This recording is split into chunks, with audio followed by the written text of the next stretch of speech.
Bonjour et bienvenue pour cette deuxième vidéo concernant les angles. Alors, dans cette deuxième partie, nous allons nous intéresser à la position relative de deux angles, la position de l'un par rapport à l'autre. Voici donc la première partie. Voici deux angles. On dit que ce sont des angles adjacents.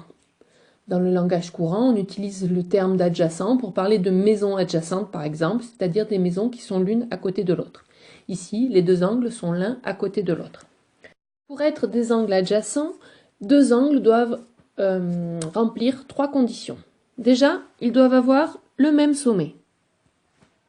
Ensuite, ils doivent avoir un côté en commun, partager le même côté. Et puis, ils doivent être situés de part et d'autre de ce côté commun. Donc, deux angles adjacents sont des angles qui ont le même sommet, un côté en commun, et qui sont situés de part et d'autre de ce côté commun.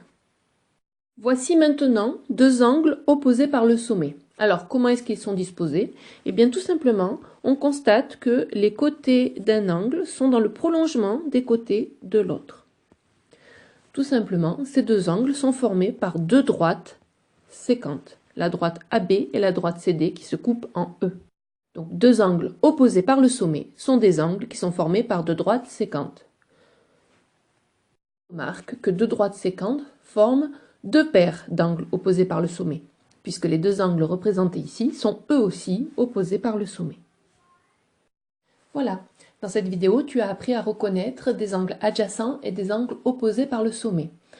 Donc la particularité de ces dispositions, c'est qu'à chaque fois, les deux angles ont le même sommet. Dans la deuxième partie, nous étudierons la position relative de deux angles, mais qui, cette fois, ont des sommets différents. Je te remercie.